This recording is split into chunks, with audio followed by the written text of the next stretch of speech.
What's up, everybody? Welcome to the Stoop episode of Pete's Basement. Steve is here, Jess joins us, and the basement's in shambles. It's currently undergoing a little bit of construction and a little bit of remodeling. So we're out here, as every good Brooklynite does. We're hanging out on the stoop. We don't have any beers right now because it's still early in the day and we're not total degenerates. So let's talk some comics. First of all, I want to thank all of you guys for sending us letters and letting us know that Atlantis Attacks is coming out in trade.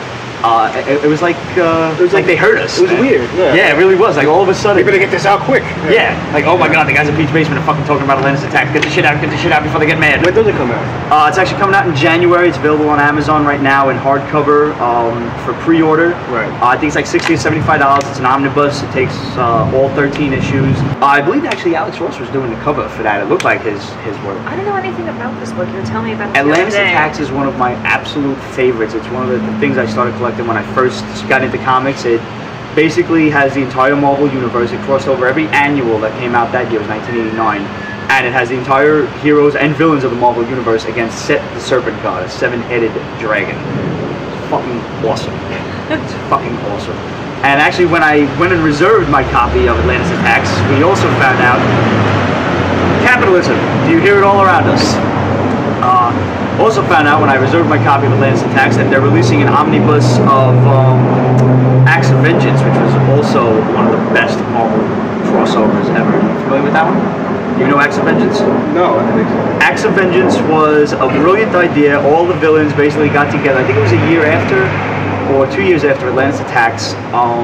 All the villains basically got together and said, well, okay, let's say Dr. Octopus and Magneto are talking, just for the sake of argument.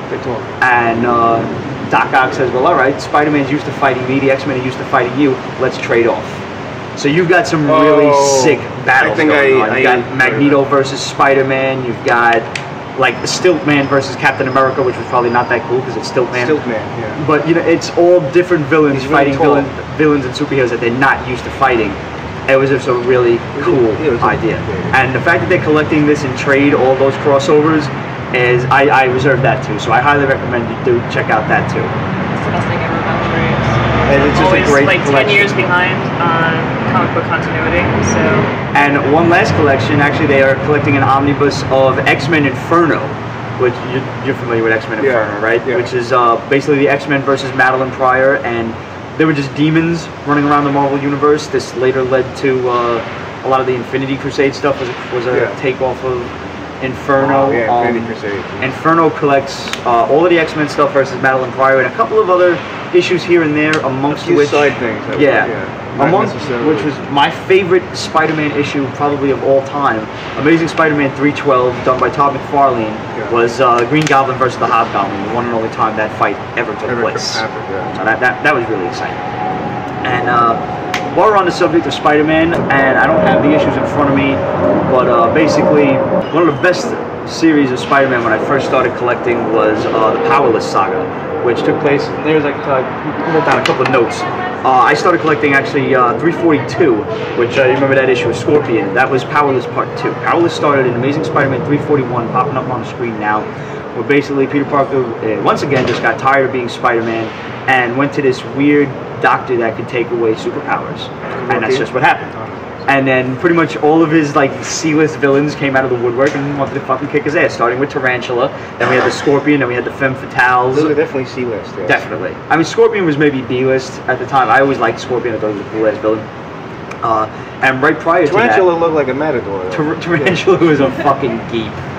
I'm really glad they upgraded him with Black Tarantula. Yeah. They fucking turned into a good guy now. Like, Black Tarantula was an awesome villain. Yeah. So that was a little stupid. But, Steve, you actually had an awesome trade of the Return of the Sinister Six. Yes. Which was Amazing Spider-Man 334 to 339. Right. And that's actually right before Powerless. That was, if you can get a hold of that trade, fucking pick it up. The Sinister Six was that's my favorite like supervillain. And you know what? Not that there's many supervillain groups, but that's my favorite supervillain group. There's so many other things that took their name, or you know, their inspiration from the Sinister Six. The Fearsome Five and Fantastic Four. The Fearsome Four, whatever the fuck it was. The Fearsome Five from Darkwing Duck. there are so many things that took off from the Sinister Six, which first appeared in Amazing Spider-Man Annual #1 back in 1968. And since then, they've only managed to appear 2 other times, which was the Return of the Sinister Six, and then the Revenge of the Sinister Six, and the regular Spider-Man book, which was 1822. yeah, it was a very early on in the McFarlane-esque Spider-Man. That was Eric Larson. It was Eric Larson because he followed McFarlane like a lost puppy. Revenge and Return were both Eric Larson. Yes, they were. As a matter of fact, but everywhere McFarlane was, Eric Larson stepped right in. Like, he went from Amazing Spider-Man, and then he started doing Spider-Man, and Eric Larson stepped in. And as soon as McFarlane left Spider-Man, Eric Larson jumped in. How come Eric Larson doesn't still do... He does Savage Dragon. No, Savage Dragon, but how come he doesn't still do, like, mainstream anything else? I don't know, unfortunately. I always liked Eric Larson's art. It was different. It was very much kind of a clone of Todd McFarlane, but I thought it was still cool. Yeah, you know? So those are 2 of my favorite runs on Spider-Man. Sinister Six is definitely collected in trade. Powerless, I don't believe is, but like I said, 330. What was it? It's 3 issues long. It's 341 to 343. And then my other favorite run on Spider-Man is, of course, the first appearance of Carnage, 361 through 363, was one of the fucking most awesome storylines ever. No, not Maximum Carnage. The first Carnage. Maximum Carnage was a little hokey, but still cool.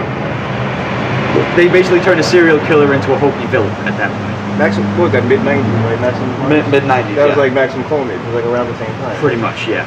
One of the cool trades of Spider-Man, though, that I do happen to have with me is Spider-Man versus Venom. Collects a lot of the Todd McFarlane stuff here. Got Amazing Spider-Man, let's see, 298, 299, and 300. And that's Venom's first appearance. And then we jump right to 315, 316, and 317, which is the second time Venom shows up and all he wants to do is kill Spider-Man. This is when Venom was cool.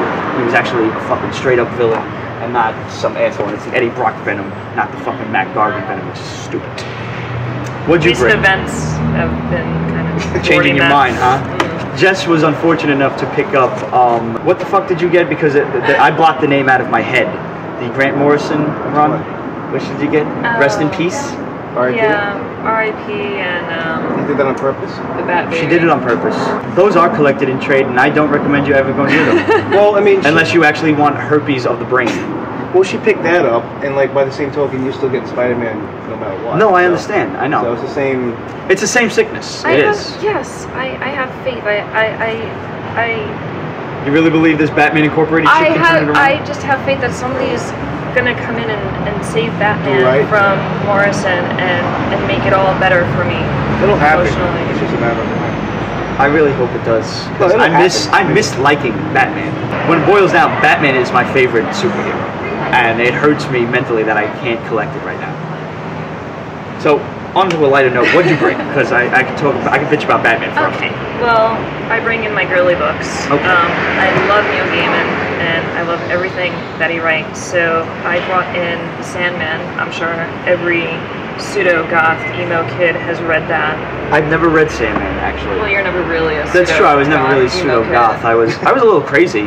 If you're not familiar with the books, it's about a character named Dream, who's one of the Endless. And first book, he's trapped. Like one of those guys that kind of exists beyond the flow of time type of guys.